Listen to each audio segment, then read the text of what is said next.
ప్రభునామమునకు మహిమ కలుగును కాక. దేవుడు అనుగ్రహించినటువంటి మరొక నూతన దినమును బట్టి దేవునికి వందనాలు స్తోత్రాలు చెల్లిస్తూ వేకప్ విత్ గాడ్ వారికి నాకు ఈ తరుణం ఇచ్చిన శుభమును బట్టి దేవునికి వందనాలు చెల్లిస్తూ ఉన్నాను.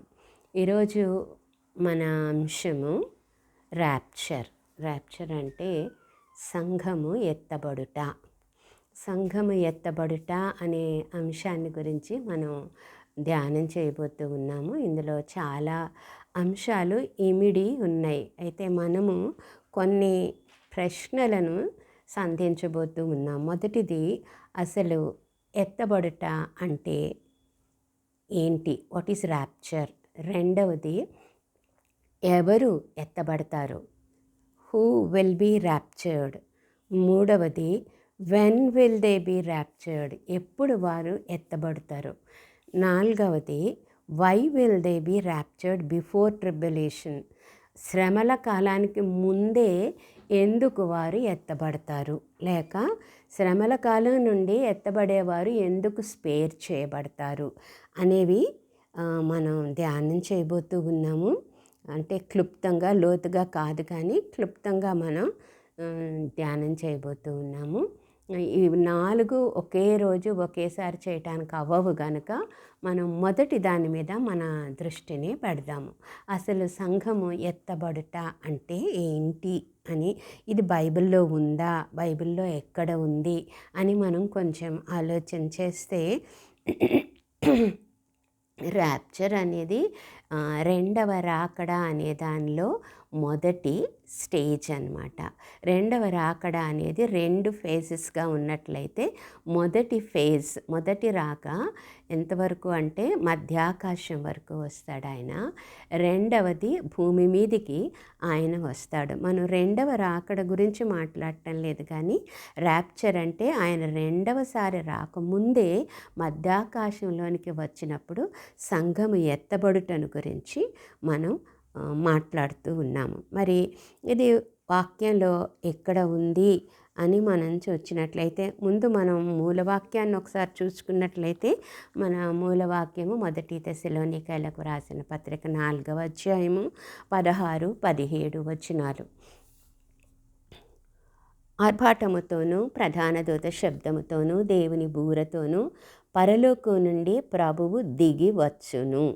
క్రీస్తునందుండి మృతులైన వారు మొదట లేతురు. ఆ మీదట సజీవులమై నిలిచియుండు మనము వారితో కూడా ఏకముగా ప్రభువును ఎదుర్కొనుటకు ఆకాశ మండలమునకు మేఘముల మీద కొనిపోబడుదుము. ఇక్కడ మనకు క్లియర్గా కనిపించేది ఏంటంటే, ఆయన వస్తాడు, మనం ఎత్తబడతాము. 16వ వచనంలో ఆయన వస్తాడు, ప్రభువు దిగి వచ్చును అని ఉంది. రెండవ దాంట్లో మనము ఎత్తబడతాము అని, మేఘముల మీద కొనిపోబడతాము అని వ్రాయబడి ఉంది. ఇది రాకడ అనేది. అయితే ఈ రాకడను గురించి ఈ వాక్యంలో మాత్రమే కాకుండా, ఇంకా లూకా సువార్త 21:34 వచనంలో మనం చూసినట్లయితే, ఆ దినము అని వ్రాయబడి ఉంది. ఆ దినము అకస్మాత్తుగా మీ మీదికి ఉరి వచ్చినట్టు రాకుండా మీ విషయమై మీరు జాగ్రత్తగా ఉండుడి అని చెప్పబడ్డం చూస్తాము.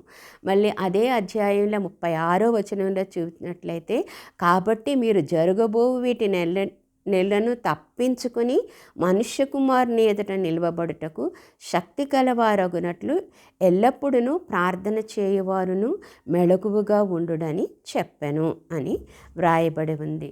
మరలా ఇంకొకసారి యోహాను సువార్త 14వ అధ్యాయం 1-3 వచనాల్లో మనం చూసినట్లయితే, మీకు స్థలము సిద్ధపరచ వెళ్ళుచున్నాను, మరలా వచ్చి నా యొద్ద ఉండుటకు అని ప్రభు చెప్పడం మనం చూస్తూ ఉంటాము.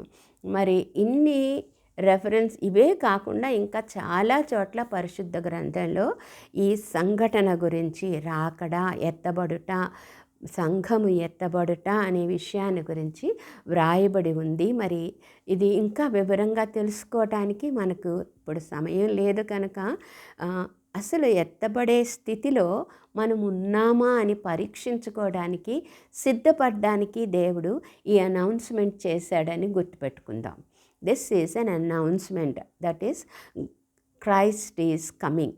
ఆయన సంఘము ఎత్తబడటానికి, సంఘమును రిసీవ్ చేసుకోవటానికి వస్తున్నాడు అనేది. తర్వాత భాగంలో మనం ఎవరు ఎత్తబడతారు, సంఘము అనగానే ఆ సంఘంలో ఎవరెవరు ఉన్నారు అనేది మనం తర్వాత అధ్యయనంలో మనం చూస్తాము. ఈరోజు మనం ఈ సంఘము ఎత్తబడట అనేది ఎంతవరకు చూసామో కొన్ని వచనాల్లో చూసాం కనుక మనం సిద్ధపడడానికి దేవుడు మనకు సహాయం చేయను కాక. పరిశుద్ధుడు అయిన మా పరలోక ప్రియ తండ్రి, నీ పరిశుద్ధమైన నామానికి వందనాలు.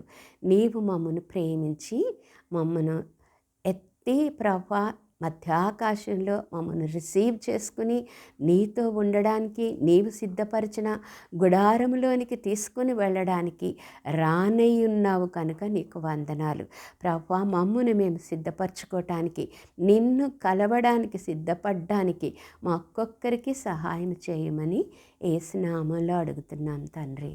ఆమేన్.